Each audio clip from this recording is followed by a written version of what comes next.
Greetings, and welcome to A Year of Movies, a Planet Geek production.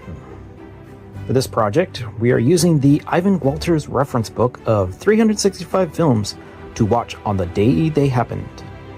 Each day, we watch a movie associated with the date we are watching it on. And as it is the 23rd of April, we are going to be watching The Madness of King George from 1994, directed by Nicholas Haytner and starring Nigel Hawthorne.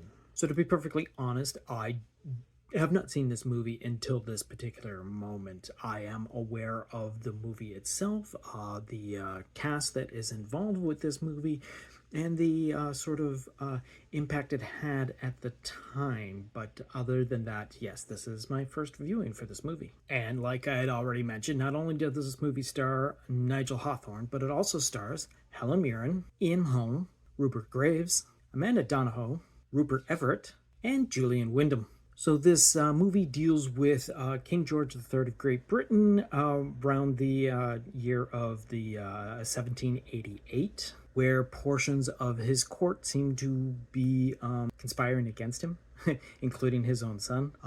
There he comes under a bit of an attack one evening and wakes up the next morning with like an altered persona, an altered mind, like that they consider a sickness. And while several of the doctors are brought to figure out what is wrong with the king, they definitely disagree, and a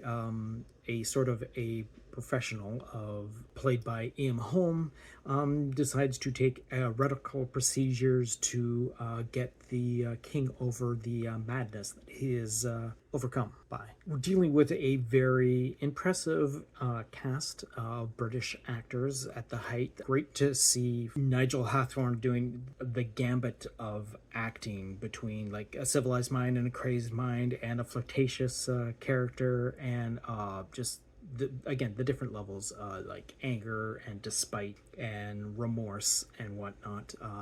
Helen Mirren playing the queen to King George is just she's such a tortured soul, knowing that her love for her husband is what drives her to keep the plot alive for her and her family as well. Our secondary characters are just so fantastic, and it's just a wonderful look to it. It has this great, because it's all being shot in actual locations and whatnot, with a fantastic feel of costumes and settings, and it has a very British feel to this movie, even from the opening with the credits playing over while the movie starts off. It has like almost like a televised version of a movie, but it's definitely a theatrical experience that you're watching. And it's when the king makes a mysterious instant recovery from his illness and then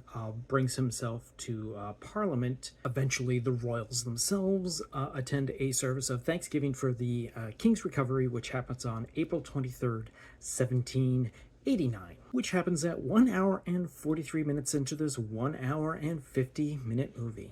And when it came to the Academy Awards for that particular year, it actually ended up winning for Best Art Direction, as well as being nominated for Best Actor for Nigel Hawthorne, Best Supporting Actress for Helen Mirren, and Best Adapted Screenplay. Alright, that being said, we're going to wrap up this particular episode and look off into the future to see what movie we're going to see tomorrow for the 24th of April, and that is going to be Notorious from 1946. So until next time, go see a movie.